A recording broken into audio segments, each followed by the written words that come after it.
Hello everybody, welcome back. I'm Strategy Professor, and today we're going to be going over the patch 10.11 notes for League of Legends. So as always, if you enjoy the content, please be sure to like and subscribe. It really helps out a ton on the channel. Check out the rest of the offerings as well. I am going to do some tier lists on this patch for support and jungle, and I might even look at some other roles as well.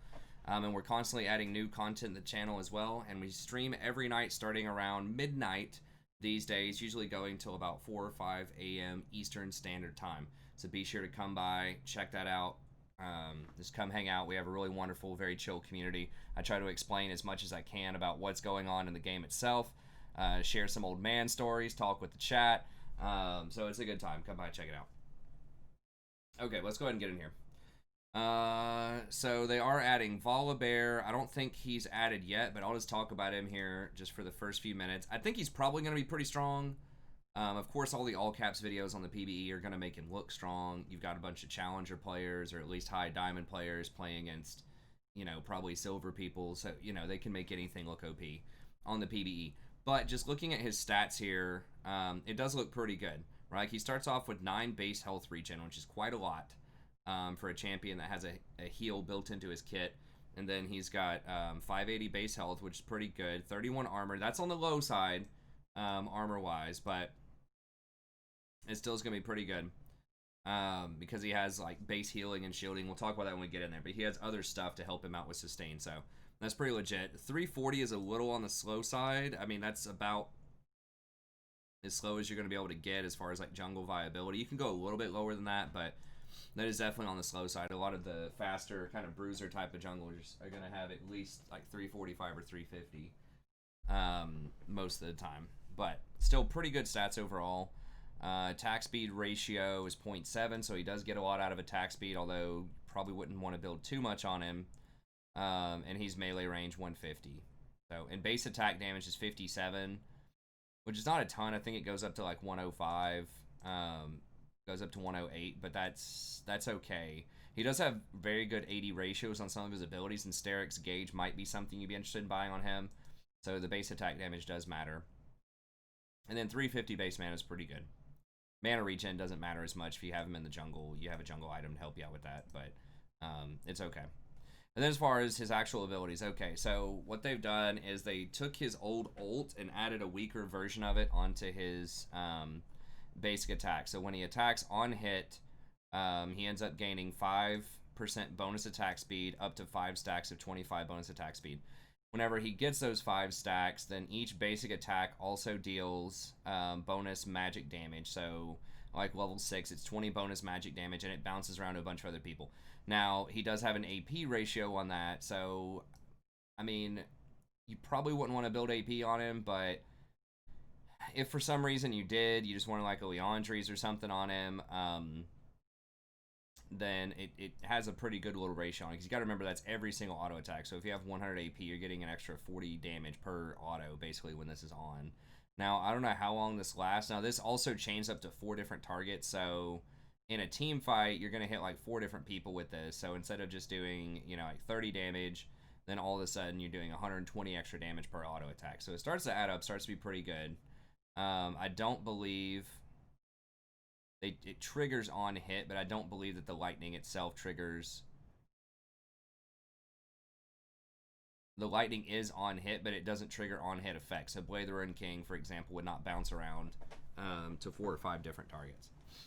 But okay, helps him out with his clear, chips in a little bit of damage, and 25% bonus attack speed.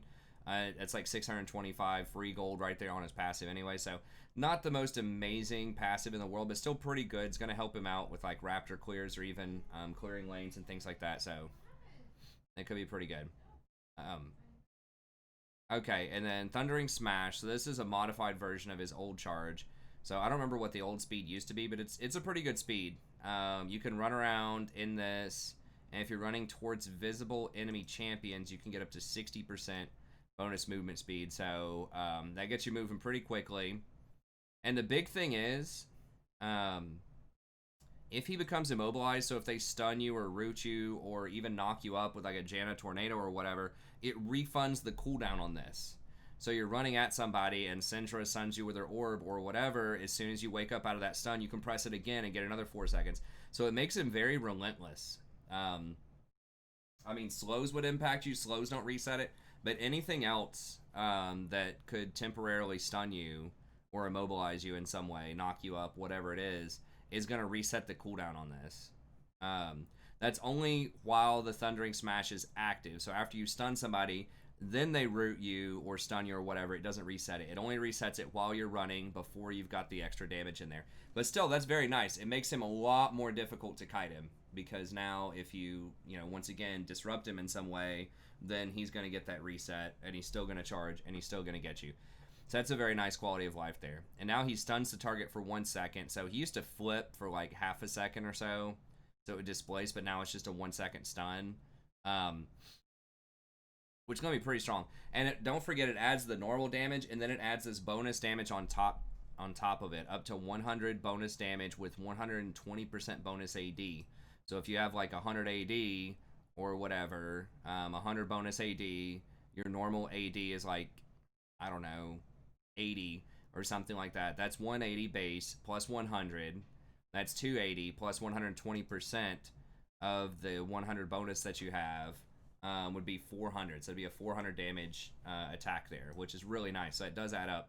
And one of the more curious things, and I was really thinking about this, and I don't really know a way that you could probably make this work, but it says it is affected by critical strike modifiers. So that's kind of weird. That basically all of this bonus damage, it sounds like, can crit.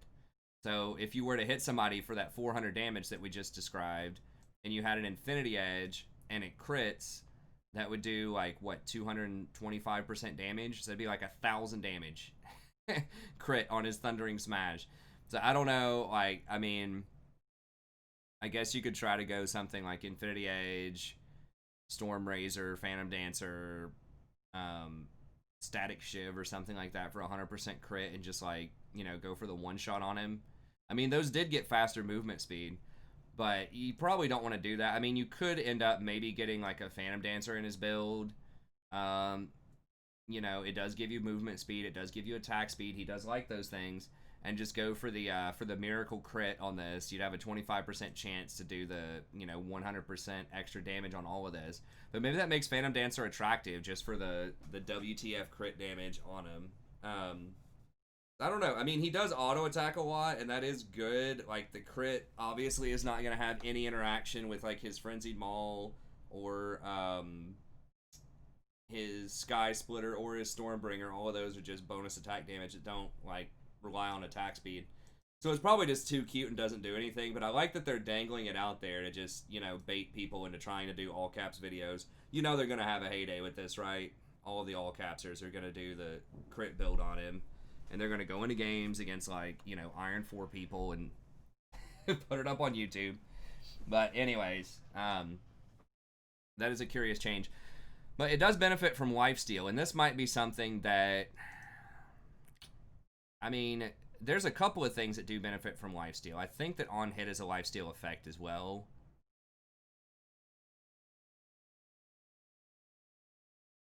It's worth stressing critical strike is not an on hit. That is true.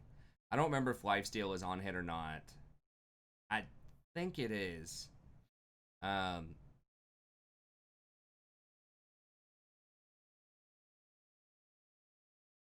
cleave is on hit. Basic damage dealt. Lifesteal, which is often misinterpreted as an on-hit effect, heals you for a percentage of basic damage dealt. This does not include the damage dealt by other on-hit effects unless those effects deal basic damage or are special. I don't know what that means, basic damage. So yeah, other on-hit effects don't work with lifesteal. But it's like, does this itself lifesteal? Is a question.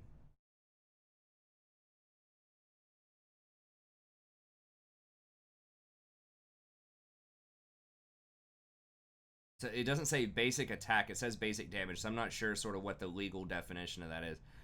But, lifesteal might be worth considering, so something like a Death Stance would definitely work.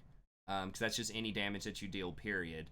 But I'm wondering, like, if you got, like, a Blade of the Ruined King, and I'm not even sure if you'd want to do something like Blade of the Ruined King with him, but if you did, would that apply to your Frenzied Maul, the lifesteal on that? Or if you took the like, Conqueror and then the lifesteal rune or whatever, would that apply? You'd probably just go for the attack speed rune, or like more likely the tenacity rune. But anyways, there might be some cases where that matters. But so it's basically you run at him, you get a reset, it applies lifesteal, can critically strike, and does reset your auto attack timer. So if you're in point blank range and this comes off cooldown, you can use it as an auto attack reset. Usually you're going to run at him and use this to initiate a fight, but it can be a reset if you need it to be. And then Frenzied Maul, you swipe him from 325 away. There is a cast time on this one of 0.25. There's no cast time on Thundering Smash. So there's a slight animation to this. And it's about double his normal attack range. So it does just an okay amount of physical damage. Now it's 100% of your total AD, not bonus AD, total. So even if you never build any AD, that's still a lot of damage. And 110 base damage. So even if you just have, like, you haven't built any AD, you're just going, like, Cinder Hulk into, like, Spirit Visage or something like that. This would still do 110, and then if you have, like, 80 normal AD plus 80, that'd be, like, or just say 90 for easy math, that'd be 200. Then 6% of your bonus health. So if you have, like, 1,000 bonus health, this would be an extra 60. Yeah, so then that would give you 260 damage.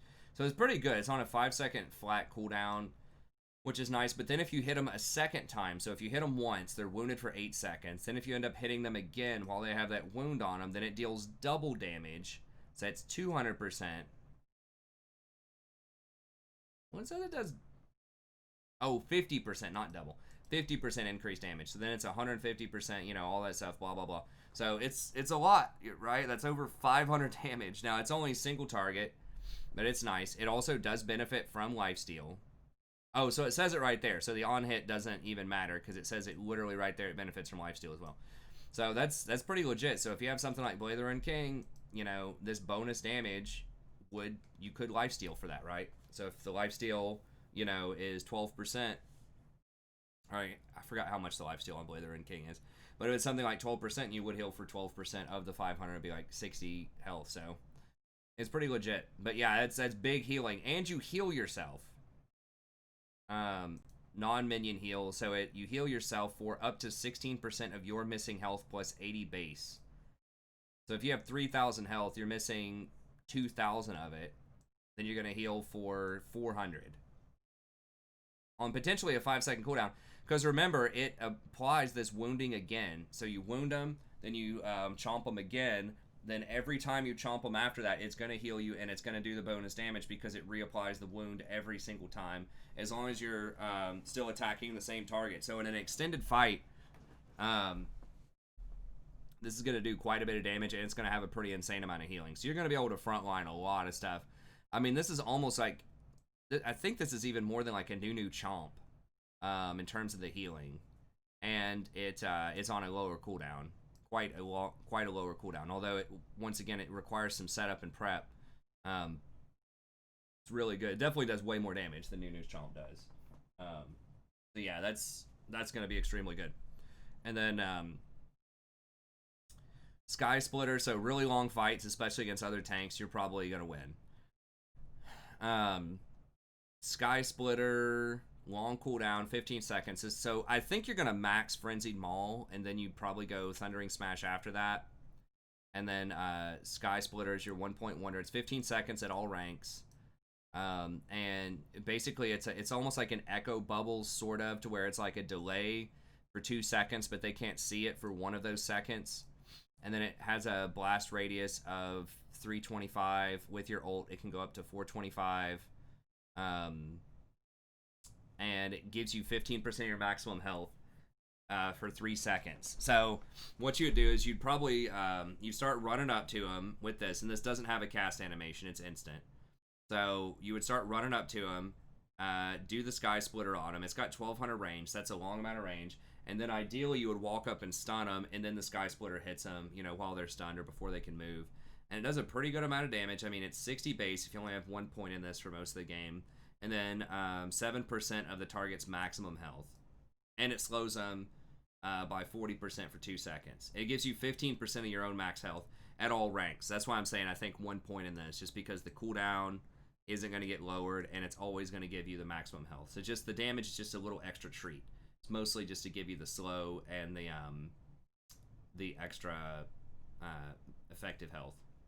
And then your ult, finally, Stormbringer, 140 second cooldown, so kind of on the long side, but it is very powerful. You gain Stormbringer for 12 seconds of this buff. So it leaps to a target location. You have immunity to crowd control. That means, you know, you can jump through any kind of CC. And it grants you sight, 500 radius while you're doing it, so you have a large amount of sight. And if you're running in with Thundering Smash... so let's say you're running in for 3 seconds to get into range with Thundering Smash, and then you ult to jump in there. It also doesn't have a cast time, so you can do it instantly. Then it resets the Thundering Smash duration, so you get an extra 4 seconds of running towards them. So you could have up to about 7 seconds of running towards them, and when you jump this, it's a 700 jump range. So you can probably engage on somebody pretty comfortably from, like, I don't know, 2,000 units away or something. So it's really, really long rundown range if you're resetting the Thundering Smash cooldown. Gets a little bit of bonus health, so 200, 400, 600. Gain 50 bonus attack range, extra range on your Frenzied Maul, and 25% increased size. You slow all enemies in an area by 50% for 1 second. And people that you land on, I'm not sure if it says it here, damage radius, slow radius. Okay. So the damage radius 250, so you pretty much have to jump right in their face to get this. Now you can walk up and just hit them with Thundering Smash. And then get them with the Sky Splitter, and they're probably, so if you like, you roll up with your Q, you activate the Sky Splitter, and then you just like flash on them, and just like auto them with the Q to get the stun, then you jump on them with Stormbringer. This has a 1 second jump, so unless they flash, like, and this has a 1 second stun, so unless they like flash immediately, you're going to land on them with the Stormbringer and do this bonus damage. So it does 250 damage plus 250% of your bonus AD. So if you do have AD on him, it's got very nice scaling on it. So it's not total AD, it's bonus, but it's still pretty good. Most of the time, you're just going to be jumping onto the back line just to disrupt, you know, backline people probably. But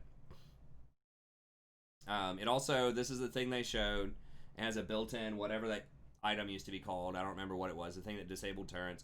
But it looks like it doesn't actually disable the turret. Oh, it does. It disables it for a few seconds. So it disables it for 2, 4, 6 seconds. And it does damage to them. So if you jump on them, it says within 700 radius. So you could jump on an ally, or you could jump on an enemy rather, damage them within 250 radius, and it would also damage the turret within 700 radius.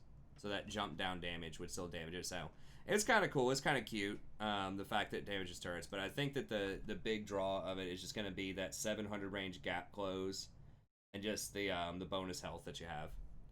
So I think he's probably going to come in pretty strong.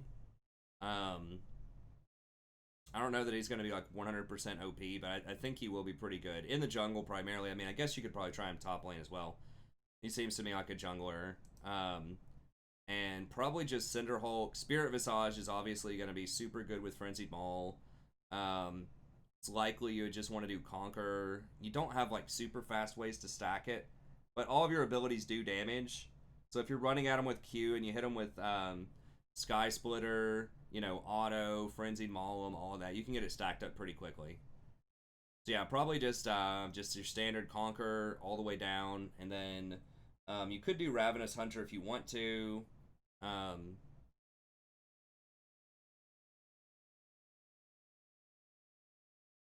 Now that counts as a lunge, I think. A dash, which does not, I don't think that triggers. Does it? I'm wondering if it triggers sudden impact.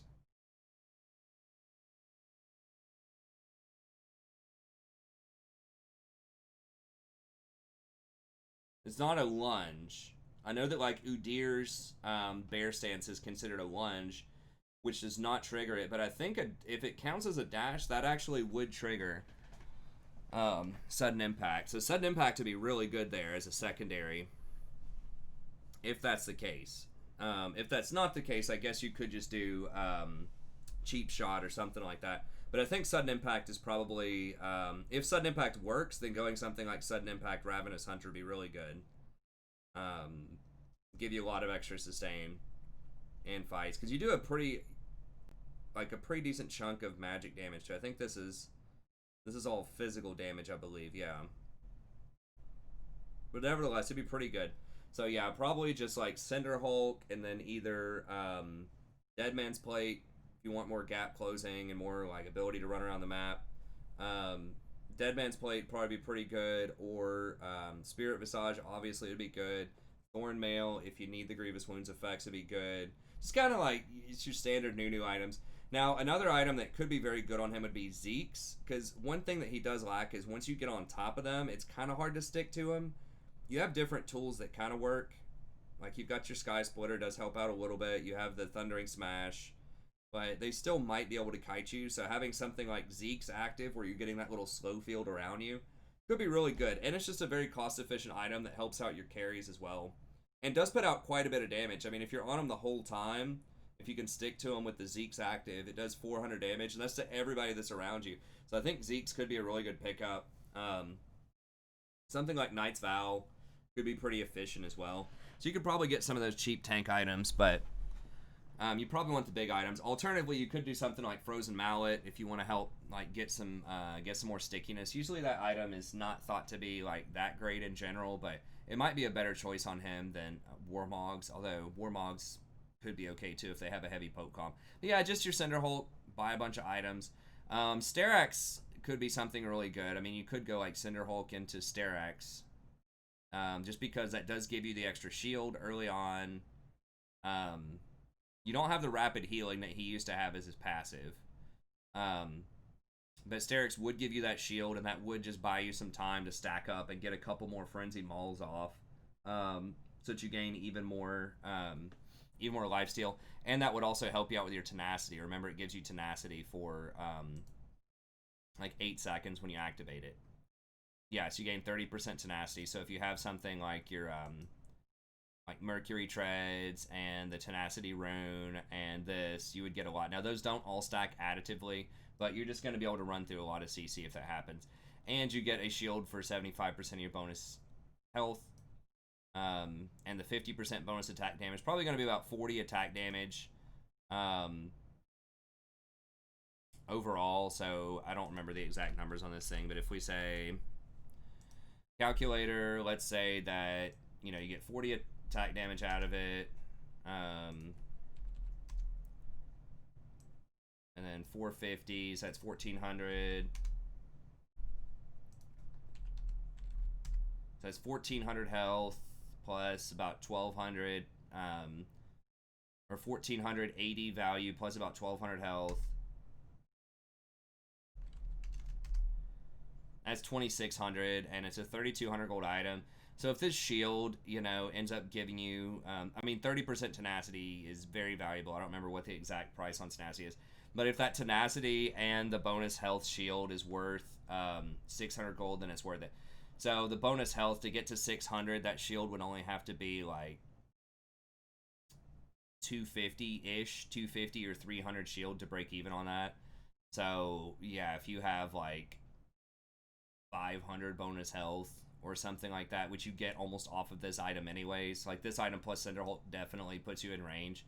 It becomes over 100% efficient. So I think that's a really, really good buy on him if you're going to go Cinder Hulk, and especially because of his kit where you just want to charge up those wounds until you can start gaining health off of it. This is going to buy you that time. So I think Sterak's would be really, really good on him. So yeah, I think you just want to stack up health basically as much as you possibly can. And he has very good AD ratios, like I said, to go with it. So Sterak's makes perfect sense just because this is based on your missing health for the healing. This is bonus health for the damage that you do. This also gives you some bonus health, so that stacks really well with Cinder Hulk. So, and most of your damage is probably going to come off of spamming this Frenzied Maul to wipe people out. So I think he's going to be pretty good. So that's Volibear for the first half of the video. Now let's talk about the rest of the people here. So yes, I think he'll be good. Try him out. Stack a bunch of health. Now, Titanic, maybe late game. I mean, the stuff that applies to on hit, like the wound at 300 range, would apply Titanic, and it would splash behind the people for like 300. So Titanic would be really, really good in team fight scenarios, because your wound has that range, that 300-something range, and it also splashes. Because Titanic usually is only on melee champs, but the fact that your ranged ability applies that is an interesting interaction that not a lot of other melee champs have. That you get that extra, basically double range. So that would allow you to potentially get on that back line and apply your Titanic there a little bit better. But anyways. Okay, Fiddlesticks. Fiddlesticks is already super strong right now. He's like low-key pretty OP. I'm a little worried that this might actually get him banned quite a bit. I've been playing him a lot on stream, so check that out if you want. But yeah, I think he's definitely one of the top 5 junglers right now. I think especially for like gold and lower, platinum and lower. I mean, there are even some like challenger people. I know Pansar Dragon plays him all the time. He's very, very strong, so he can be invaded and kind of messed with early on, but his clear is so fast and so good. If you get invaded, it's just, you know, whatever, just go do something else on the map. Even his early ganks, like, aren't that bad. If you roll up and you just terrify somebody and drain, like, it's a lot of damage. So he's not good at dueling other, you know, hard fighter junglers early, right? If you get invaded by Elise or Lee Sin or, you know, Kindred, Olaf, he's going to lose to most things early. So, but you get the extra vision off of your passive, which basically gives you free wards and very long like wards, like 2-minute wards, even at level 1, and it comes up like every minute and a half or so. So you get a lot of free wards, so you can play around the invades pretty well. It's annoying, but you scale really well. So even if somehow you fall behind a bit, he can definitely catch up. And he's one of the fastest farmers too, because you can double farm lots of buffs. You can double farm like red plus raptors. You can double farm Gromp plus blue. And you do get kind of low on your first clear. You can even do that at level 1. You know, it's pretty common to do like red plus raptors. So I would just, if you just path away from the enemy jungler, like most junglers start bot side and work their way to top, just kind of on autopilot. So if you just start top side and work your way to bot, you can usually avoid most enemy junglers. Probably like 70% at least won't come and mess with you. And if you are starting on blue side, if you're starting top and it's blue side, start with the wolves first, because the Gromp takes a little bit to spawn. So do your wolves, that'll get you level 2, and then pull your blue and the Gromp at the same time, and then path back bottom. So anyways, watch the streams. I've been playing him a lot on stream lately. But I do think he's super strong right now, just because he has such high damage, and he has really high CC, and he has great vision control, and great farm. And really the only knock on him is he can't 1v1 that well, and he can't like clear side lanes out that well yet. This is going to be a huge buff to that though. So extremely strong champion, can definitely hard carry, especially if you get really good like map control and you're controlling the vision and you get really good jumps out at people. He's just almost impossible to deal with. So a Harmless Scarecrow, now it takes you 2 seconds to trigger this, and this is a passive that when you, I don't think you show up on the mini-map when you're in this. It's like very situational. You end up looking like a Harmless Scarecrow, so they might think that you're just one of the effigies, and you stop showing up on the mini-map, I'm pretty sure, once this triggers. But now, you can terrify people if you cast an ability while you're posing as an effigy. So like if a fight breaks out, or whatever, and, you know, just for some reason you're not getting the jump on them, they're taking the fight to you, you can't get out of vision, then you can just stand there for a couple of seconds and then like cast your ult or whatever, even in plain sight of them, and it's still going to cast like AoE Terrify on them. So that's what's really, really strong about him, like the huge buff that when he was first reworked, I just really didn't appreciate enough. But the fact that you can get multiple, like an AoE fear for 2 seconds on like, you know, up to 5 champs, what is like insta-win fights late game. So this is a way to do that if you're in a bad situation. Or even if you are flanking them and they're not paying attention to the wards, and it is warded, but you still stand there for 2 seconds, then you might still be able to get it off. So that's a little situational, but there are places where that could potentially be pretty strong. Now this next one, this Bountiful Harvest, is the thing that I think might start getting him banned. Because if he actually starts to be playable, And I said when he was reworked that I think he could be played middle because he is such a hard counter to assassins, you know, against something like a Talon or a Diana or a Zed or whatever. Like, he already wants to itemize into stopwatch, which is really good. He has a point quick 2-second fear, and he has a ton of damage. And he has a silence. So it's just really, really hard. Like, he just hard counters a lot of assassins out there. But he doesn't really have the wave clear because they nerfed his W to where it doesn't do hardly any damage to minions. It does a lot of damage to monsters, but not to minions. Well, now they are reducing it to where it does... it's only a 40% reduction to minions now instead of 60. That's effectively means that you're doing 1/3 more damage. So it's going from 60% down to 40%. That 20% gap is 1/3 of 60%. So it's like, you know, if you were originally doing, if you had, you know, you're doing 100 damage with your W or whatever, before you would only deal 40, now you're going to do 60. I guess that's like 50% more damage. Anyways, proportions are hard, but it's a very big number. It's a very big percentage number. So this is going to make it a lot faster to wave clear. So that's why I think, you know, if you start seeing him where he can flex mid and jungle, and possibly even support, then that's too strong. When something can be played in like 3 different roles, especially if it starts getting picked up in pro, I know that some challenger supports, in like Korea or something, I've been picking him up as support again, then I think that might end up getting him banned a lot. But even as a jungler, like, that's really nice, because sometimes you just have to cover lanes, right? Like, your mid lane roamed down bottom, you weren't in a position to follow, so you're just like covering mid, you're trying to clear it. Or, you know, people just aren't clearing the wave.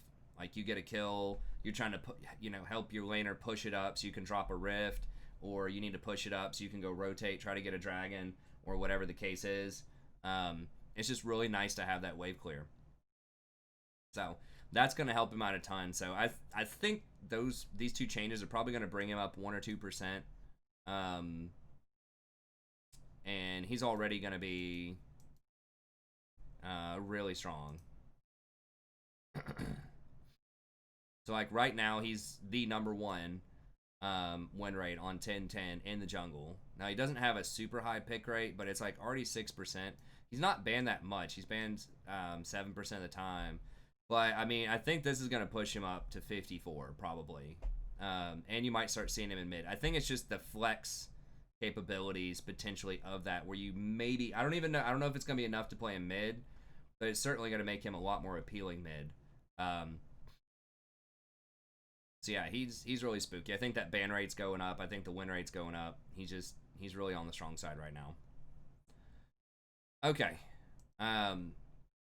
Moving on to Gangplank. I don't think the attack speed matters. He can play around faster barrel combos.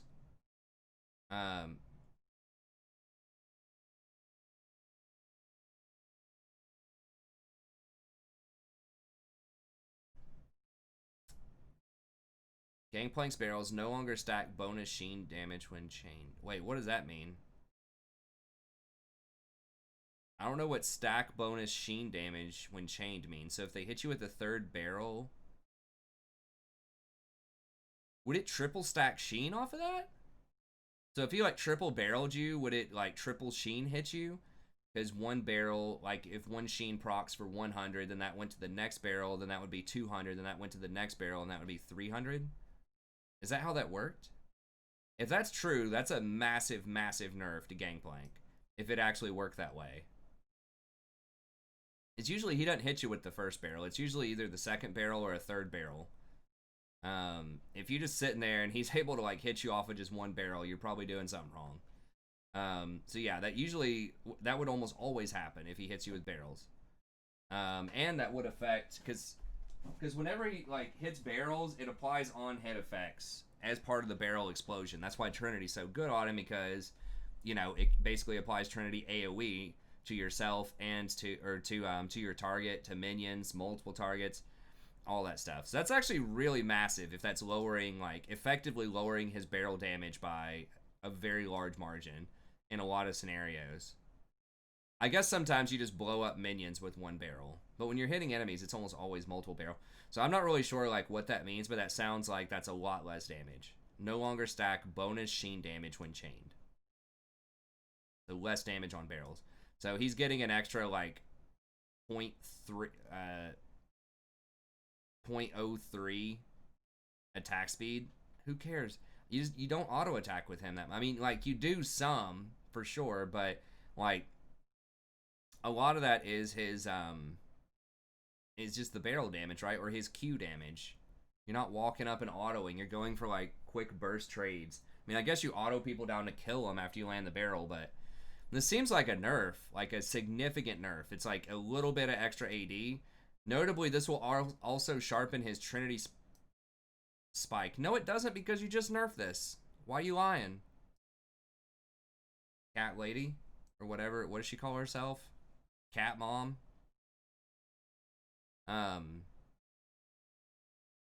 Anyways, yeah, that's a weird trade-off.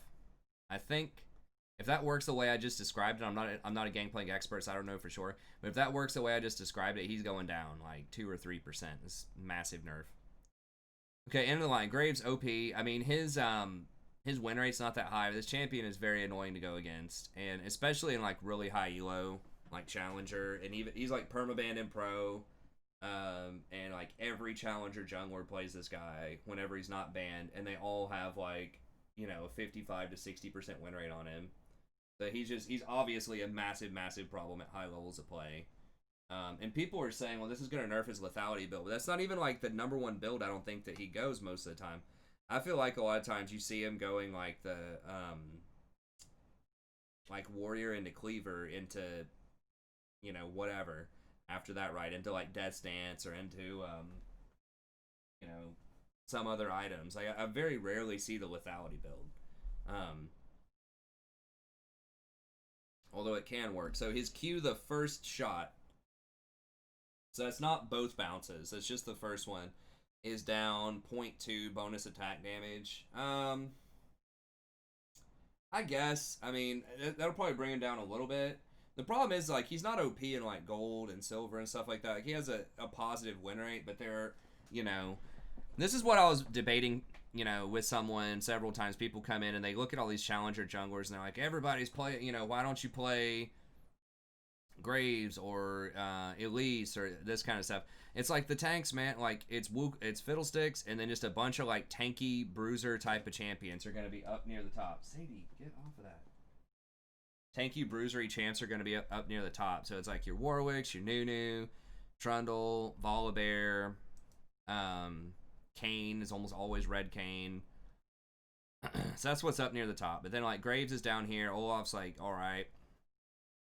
So there's a decent, you know, little diversity of champs there. But anyways, okay. A nerf is good. I don't think that's his thing. I mean, Graves' thing is he gets like over 100 free armor off of grit stacks if you're able to kite camps and keep your grit up. You just can't, no one can ever fight him in the early games. He just gets a scuttle. You know, if he rotates off a scuttle into your jungle, like, I guess you can kite him out until the grit, like, falls off. But if he has that grit up and you're, like, an AD jungler, you're just never going to fight him. And especially with this new phase rush build, like, it's so hard to get away from him just because he gets so much extra movement speed and he can dash so frequently. That he's just going to run you down and gun you down. So he's just too slippery, does too much damage, and he's way too tanky for how mobile he is. And how fast and safe he clears the jungle. He's like full health when he goes to the jungle too. So I don't know. Maybe I should try Graves some more. I wasn't stacking up the grit as much as I could, but he is kind of a greedy hard carry jungler. You know, he doesn't bring a lot of CC. He's got his smoke screen. Doesn't have a lot of utility. But if you do abuse him, if you do go over and invade and fight the enemy jungler a lot and things like that, he can be, you know, very, very oppressive. So I think this will knock him down a little bit, but I think he's still going to be strong. Okay, Hecarim. Sadie, will you quit trying to get that food? God bless. There's like little scraps of this like pizza left on this plate. I'm trying to poke out. Do what? Yeah. But I would just give it to her, but she eats cheese and then she's lactose intolerant and she throws up and she never realizes this. So she just like, if you leave any like dairy laying around, she'll eat it and then just puke everywhere. Okay. So Rampage. So his Q's doing a little bit of extra damage. It's such a weird amount. It's like Level 1, it's 5. Level 2, it's 7 more damage. Level 3, it's 9 more damage. It's like, dude, just give it like 5 extra per level. It's fine. Like, he's really underpowered right now, I think. Like, the problem with Hecarim, and I tried him out the other day, there was a donation game for Hecarim, is that, like, the items that you get on him just have really fallen out of the meta, and just, like, the runes that you run on him and stuff like that, he just doesn't have any scaling. Like, his Q has very low scaling, W scales off of AP, your E has low scaling, your R, I think, scales with AP, so it's just, like, his scaling is really weird. So, like, you can't go Warrior for an early power spike. I mean, I guess you can, but it feels bad. So usually you go Cinder Hulk, but then you also have to get a Trinity on top of that, so that you actually do damage, because Trinity has really high base damage, and he likes all of the stats on it, but, Trinity just doesn't synergize that well with Cinder Hulk. Like, it's not a lot of extra health. It's not super efficient.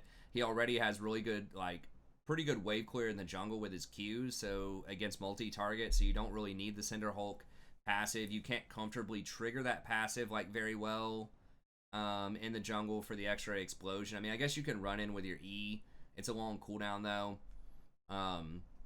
So it's just kind of funky, where it's like, he can be really strong early, like he has great ganks with his E with the base damage, but then it's like you kind of roll into the mid game before your Trinity's complete when you're just sitting on like a Cinder Hulk or like pieces of a Cinder Hulk or whatever. He can just feel a little underwhelming. So he like requires a very hard snowball, and you have to get really far ahead and just win based off of just like raw stats, just being like 2 levels higher than the enemy in order to win. And I think there are just other junglers that can do that better, and he can get punished too early on.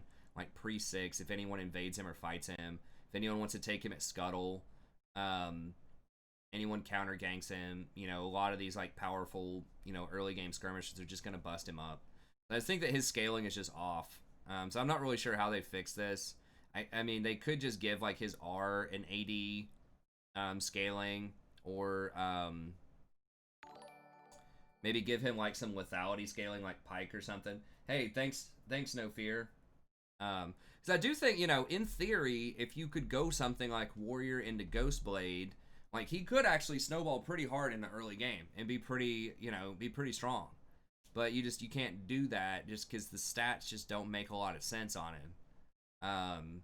So if they made like his ult physical damage, that would be a great place to start. So lethality actually interacts with it.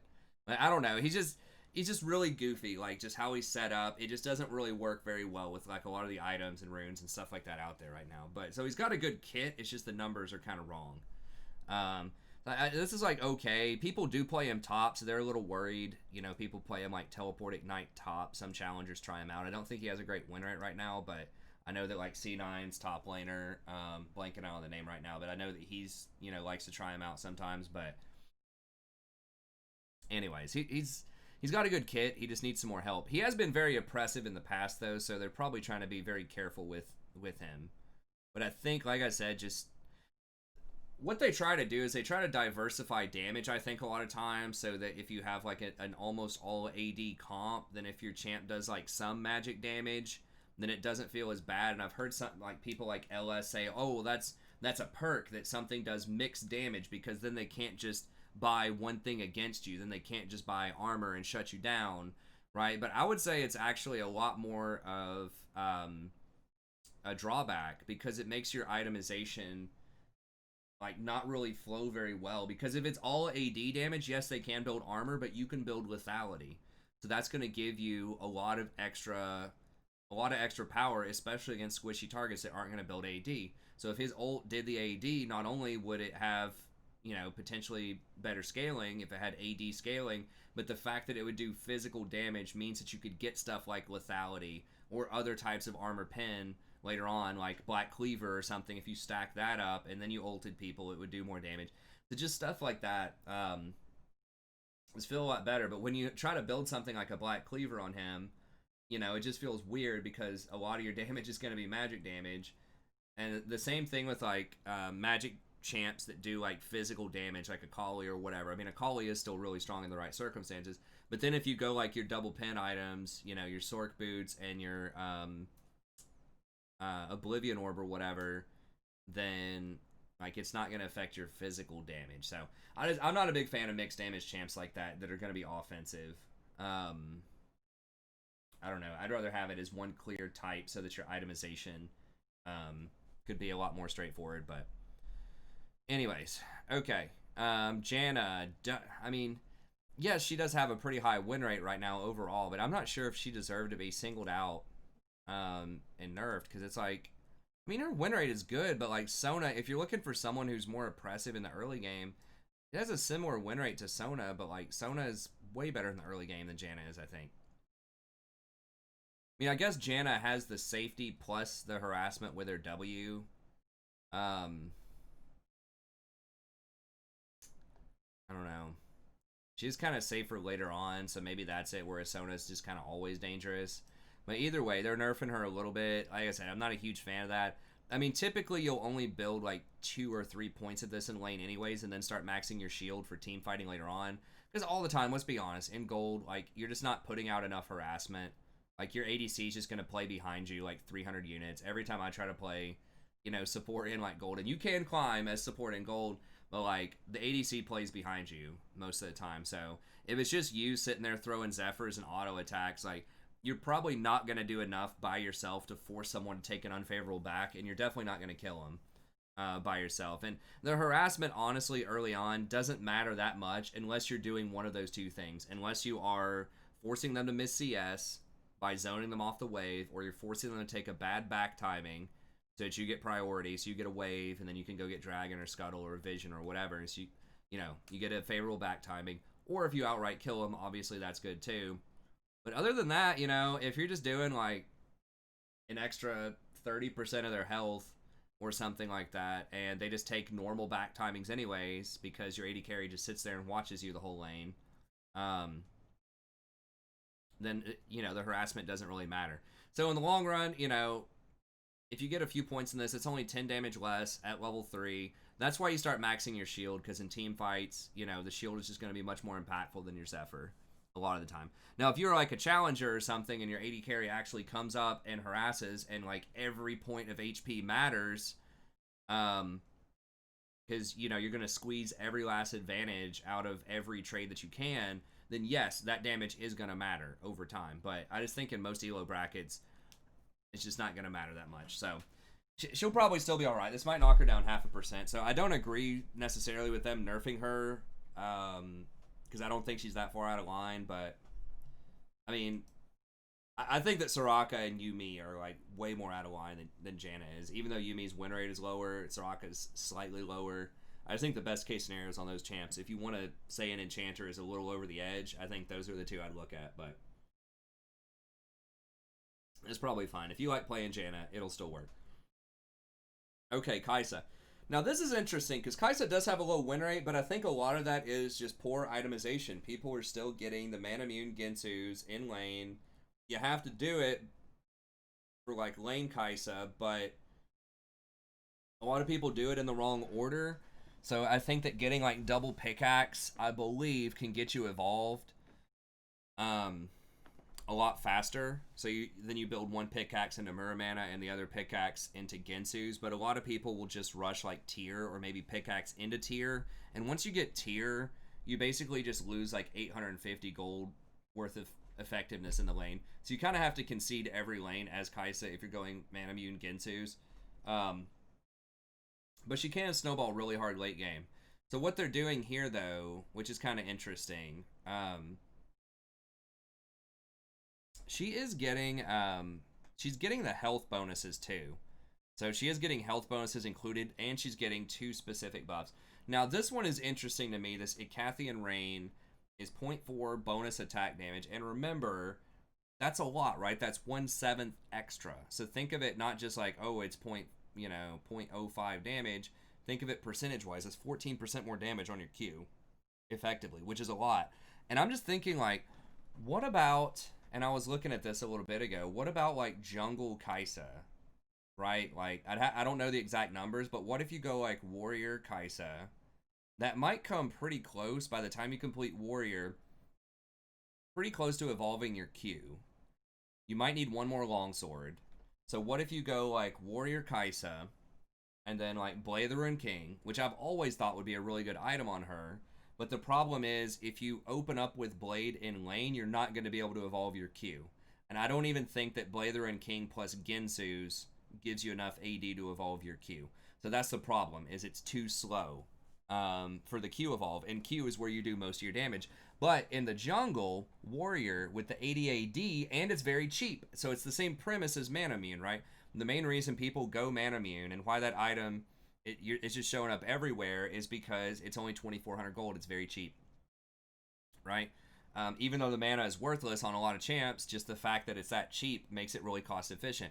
But you don't have to get that if you're in the jungle, right? You can just do Warrior. That's also super cost efficient. It's like 145% efficient. Gives you 10% CDR, which is nice. Doesn't waste a heck of a lot of its value on mana, which is nice. And you get that immediate power spike. So you can just come out, and now you have extra range also. Now, not in the early levels, but with your Killer Instinct, that gives you pretty good gank potential early on if you gank for a lane that has CC. So if you go like gank bot lane, for example, they have a Leona, a Nautilus, or whatever, and you get a, they get a piece of CC on them, you can, zip in with Killer Instinct from 1,500 away and get really good ganks.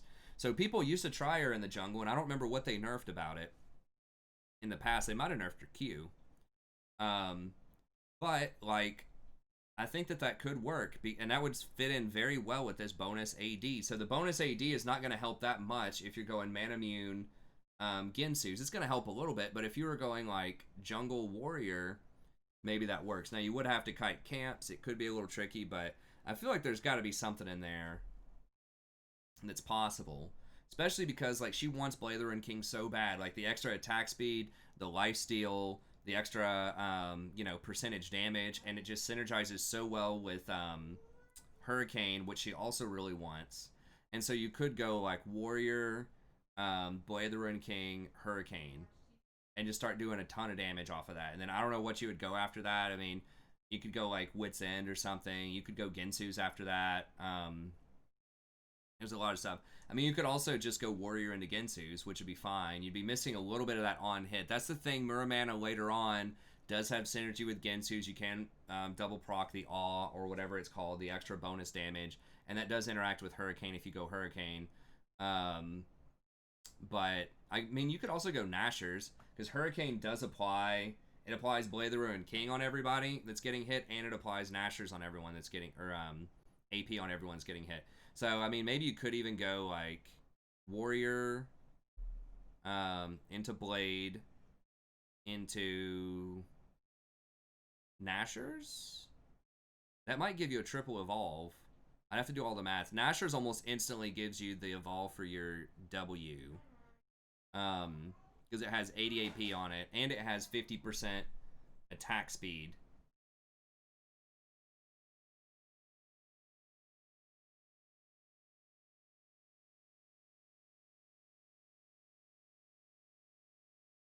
I'm trying to think now. If you went Blade of the Ruined King, let me see. I know I don't want to take this to be too long.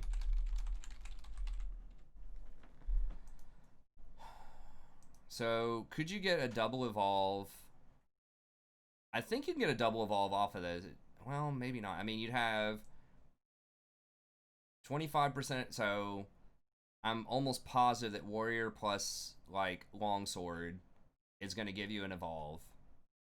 And then, so that the 80 evolve is taken care of. Then the 25% attack speed, I don't think you could get all of it. If you had Berserker boots on top of that, I think Berserker's 35. So that would take it up to 60% attack speed. So that wouldn't be enough. You'd have to start getting Nashers. But if you do Nashers after that, then Nashers would give you the E evolve and the W evolve. So you could do Warrior, Blade, Nashers. I don't know. Like, Gensu's is really good, and Muramana is good, but the thing is, like, this has to be charged up, too. Right? So you have to, like, charge this up on minions, or you have to have a really long fight to make this work, and, like, with ganks, that would be a lot harder. But it's just a lot easier to use if you don't have to charge stuff up with Gensu's. If you just roll up with, like, Warrior and Blade of the Ruined King, just ult in, Q them, you know, get an isolation Q and then just like auto attack them down. You can slow them with Blade the Ruined King so they can't run away and just do a heck of a lot of damage. Maybe that's better. Maybe you don't even worry about W evolve. I mean, the thing is, like, each bolt of Hurricane applies your passive, and it also applies Blade the Ruined King. That's why it's such a popular combination on champions that get Blade the Ruined King. Ranged champions, usually they get Hurricane, like Ashe, Varus, Twitch, things like that, because each bolt of Hurricane does apply the Blade of the Ruined King, which is a lot. That's a lot of damage. I think it's only 8%. Why doesn't it say that here? Yeah, it's down here. That's weird. But anyways, that'd be basically 24% of, you know, the health pool of 3 champions if you hit them with that. So it's very, very strong. So I don't know. I've always thought Blade of the Ruined King fits very well with what she's trying to do. It adds the extra percentage damage on. It has lifesteal, which is nice for her. It has a lot of attack speed. It's just you can't get it with your evolve path. Like, you can't do Blade plus Gensu's, or you can't do, like, Manamune plus Gensu's. It's just not going to give you enough towards your evolve. But, you know, once again, if you don't have to get the Mirror Mana, if you don't have to wait 15 minutes for that thing to charge up, or at least 10 minutes, then maybe you could just go Warrior, Blade of the Ruined King, and maybe that's strong enough. So I don't know. I'm just spitballing there. But I do think that the fact that she's getting extra HP in the jungle would allow her to skirmish. She does get isolation Qs. I mean, she can kite. She can fight some of these early champs. Not necessarily saying she could take Graves, like, right away. But she was played in the jungle in the past a little bit. I'm not exactly sure what they did with her. But I think that she could do significant damage. And, like, those rockets are going to be really good at clearing raptors and clearing wolves and things like that. So I don't know. Maybe that's something to look at with this this evolve that does make the warrior build, or just anything that's going to be heavier AD, a little bit more enticing. And this is going to help her gank range if she got to level 11. So I don't know. We'll see. Last few minutes here, we have Lux. And this is actually a pretty big buff on Lux, because now I thought they took this out, but I guess they're going to do it. Extra 1% or a 1 second slow on her E, which means that if you just throw your E on somebody point blank and hit them, they're going to be slowed long enough where you can throw your Q and probably hit them unless they flash, if you're good on Lux.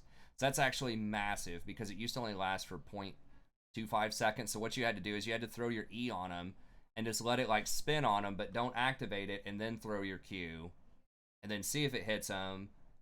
But then if you try to reactivate your E, they might already be out of range. So you kind of had to choose. Do you go for the guaranteed damage on the E, or do you try to slow them down so that you can get that root? So this is going to make it a lot easier, where you can have your cake and eat it too. Get the damage on them and apply the slow so that you can land your Q. So I don't know if this is necessarily going to bring her all the way back, but this is certainly a very big help. Probably especially for support Lux. So, I mean, the big nerf to support Lux was they nerfed Aftershock, so she can't do that anymore. She was in a unique position to abuse that as an enchanter. It made her a lot more difficult to kill than you would think. So they nerfed that interaction, and they also nerfed her shield. Her shield used to give you double shield on the way back, and now it's only single shield. But they did buff her Q a few patches ago. So in general, I think that she's probably going to be a little bit stronger. You guys going outside? I see. So yeah, it might be about a 1% win rate. So if you like Lux, this is really good news. Okay, Syndra nerfing her. I think she is probably really strong, like, challenger level play. She's pretty good in lower elo brackets too, but she's just not going to have her stun up as often. So that's okay. You don't max this first, but it's 2 seconds at all ranks anyway, so it doesn't matter. So okay, she's going to have her stun up a little bit less often. Probably not a huge deal, but it'll help a little bit. Maybe she goes down like 1%. Okay, Talon. Mana cost on Noxian Diplomacy is up. So I thought this was his wave clear, but this is like his point blank ability. I guess he heals when he kills a minion with it for a certain amount. I mean, I didn't think that's what his problem is, but maybe. I think it's just like his wave clear, and just the fact that he can jump over like a bunch of walls consecutively could be a big problem. What is it, Rory? So, okay, fine. Bring him down a little bit. I don't think he's that over the top, honestly. Like, he does have to snowball, but apparently he's too strong in, like, challenger level play. Marksman Changes. I didn't realize that their base HP was this abysmal. Like, this is ridiculous. Like, 500 base health. I mean, I know they're not supposed to be, like, tanks, but, you know, a lot of tanks are going to come rolling in with, like, 580 or something at least. And then they could buy, you know, tankier items. And they're going to have higher armor and magic resist and sustain and movement speed. And they just have way too many free stats. A lot of marksmen, you know, have, like, 325 movement speed. Like, they're so slow. They're made of paper. So I think this is definitely nice. I didn't realize Draven had that much HP compared to the others. That's pretty crazy. So Draven's actually at 605 now. That's huge. That's like more than a lot of tanks. That's a little over the top. I saw on Caixa's page it also said that she was at 600 now.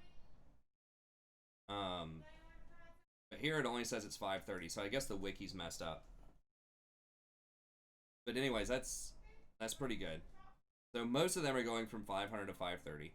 That is very nice. That is going to help them out. I mean, 30 HP may not seem like a lot. In gold terms, it's not a ton, right? It's like, what, 70, 75 gold or something. But in the early game, especially for those like level 2 all-ins, level 3 all-ins, that can actually be pretty significant. So none of these really are that crazy. All of them are basically 30.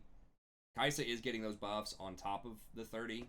So I think that's pretty nice, especially for potentially jungle Caixa.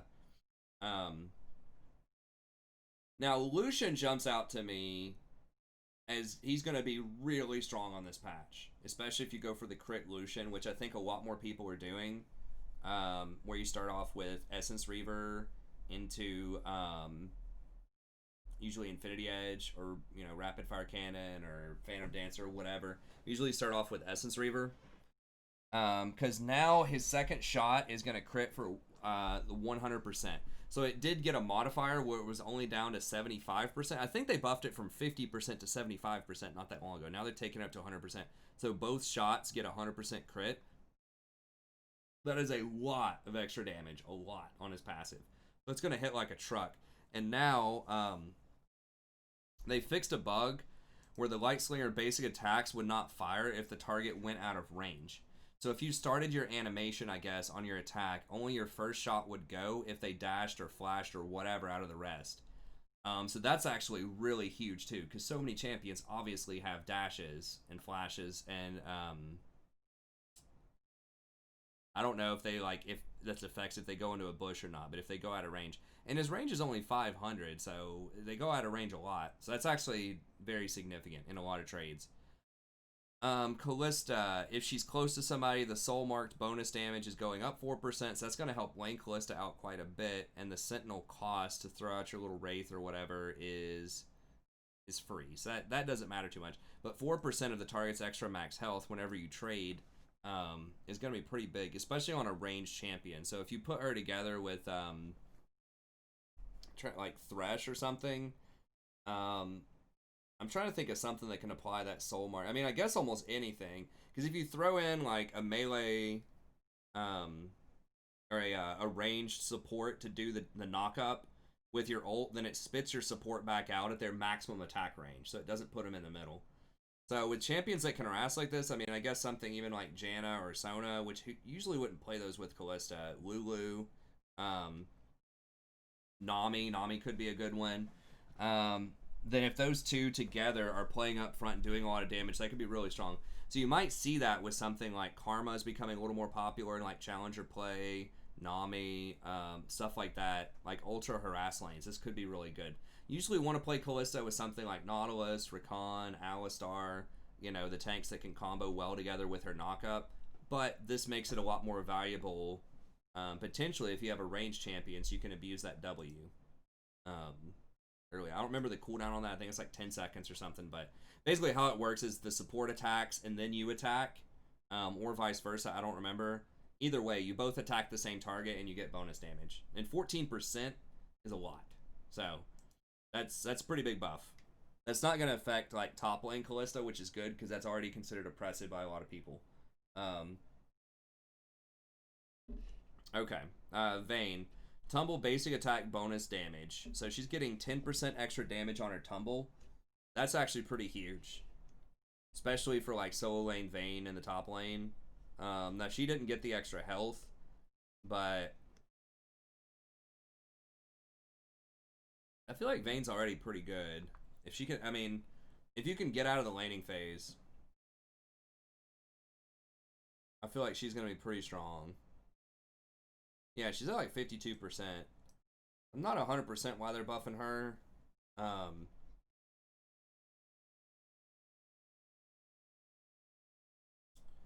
But anyways, I think that's I guess that's fine. And then Tristana is getting like an extra like 0.02 attack speed, which matters, but probably not gonna matter that much. Items, they all get like 2% movement speed. I don't think this is that big of a deal. People say, "Oh my god, Yasuo's gonna be OP with all this." It's like, I mean, not really. He gets one of these items. Like he's gonna get Phantom Dancer and Infinity Edge, right? So it doesn't affect Infinity Edge. And he's at 100% crit off of 2 crit items. So Yasuo is going to get an extra 7 or 8 movement speed. I mean, whatever. It's okay. So I think that's nice, especially for champs that are going to get several of these. So like the real heavy Zeal users, like doubles, like maybe Jinx or something. Jinx usually goes like what, Infinity Edge plus Runins plus either Phantom Dancer or Rapid Fire. So she'd get 4% extra movement speed. I don't think it's going to be that big of a deal, but it is nice. It's a nice little buff. Why not? I wish they would just give the ADCs like an extra flat 5 movement speed, a lot of them. The ones that don't have dashes, I think they should give them, like, so Twitch, I think should get like 5 flat movement speed. Varus, like Cog, Jinx, Caitlyn, Ashe already kind of has a slow. Yeah, just some of those like really immobile champs that just don't have a lot of dashes or flashes or just like other ways to get around. Just giving them like a little bit more movement speed, I think would be nice. Just like 5 would be a good gesture, but I think that'd be a better fix than just like giving the Zeal items. Because like this is later on in the game, right? A lot of those champs are going to be rushing Infinity Edge first, and then you're going to get your like Zeal completed at, I don't know, 15 minutes into the game, and it's like, is the extra 6 movement speed 15 minutes in gonna matter that much? I mean, maybe a little bit, but I think having that in the early games especially, so you can position better around the early ganks and position better around like those level 2 or level 3 all-ins is gonna be more important potentially. Okay, so I'm not sure. Cassiopeia is getting a lot of like visual clarity. That's nice. Okay, ARAM doesn't matter. Earth. I mean, for people that like that, that's cool, but I'm not going to go into that. The 4th shot can no longer be canceled versus minions and monsters. Jhin will no longer auto-target enemies and monsters with his 4th shot when idle. Okay. Players demoting out of Master will now always land in Diamond 1 with 75 LP. What did they usually get? I don't know. It doesn't apply to anyone watching this video, probably. Or very few people. Fixed a bug. Okay, Clash Banner, blah, blah, blah. Attack speed from his passive when holding Jax's grant. Okay. Situational. Okay, Karthus ult stronger. Singe no longer able to use Fling while suppressed from Warwick's Infinite. Okay, well, that's... that's pretty troll. Okay, Zombie Cylon.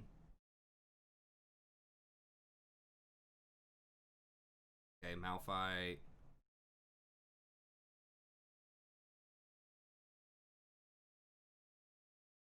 I don't know what that is, but maybe like, you know, pro players could abuse that as much. I guess you target one person and then flash on the other one and it would stun both. Oh, that's actually pretty big. Lissandra was losing gold to the Thralls. So they're robbing her, like, if she got plates while one of the Thralls were out. That's pretty goofy. Oh,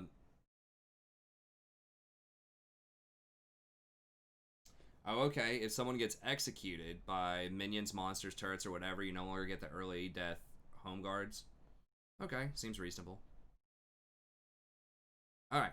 But anyways, that's going to be it. Sorry, this patch went a little bit longer. I did want to go into the Volibear a bit. So I think the biggest stuff, Fiddle's going to be extremely strong right now. I'm a little worried because I really like to play him. I think he is very strong, but I feel like a lot of people are starting to figure it out already. and especially if like all the all capsers are hopping on the bandwagon with him now, he just might get banned out. I mean, I have other options, you know, in the jungle, but he is very, very strong. So I'm a little worried about that. I think Volibear is going to come in pretty hot. He's going to be permabanned as usual the first week, whether he's strong or not. Everyone is always, you know, bans reworks, but I do think he'll be on the strong side.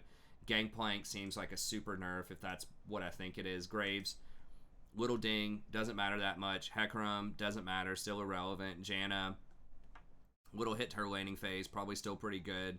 Caixa, nice buffs. Potential jungle maybe with Warrior, Blather, and King. I don't know. We'll see. Lux, very good. Buff for high-skilled Lux players that can hit those Qs. Syndra, nice nerf to Challenger Syndra's. Talon, I don't know. Maybe that's relevant in Challenger. Marksman stuff, good. They were made of paper. Now they're just made of cardboard. Lucian, really OP changes. Like, that champion's going to be very... I think he's already good. I mean... I know his win rate's not that high, but he can definitely, if you're good on him, you know, light up the laning phase. Kalista, huge buff for laning Kalista. Vayne, pretty strong buff. Tristana, probably doesn't matter. Deal items, not going to matter that much, although it's nice. And that's going to be it. So anyways, I guess I could have made the video that long, right? Like a 1 minute like YouTube video covering the patch notes. But anyways, that's going to be it. Have a good day. Thank you very much, and we'll see you next time.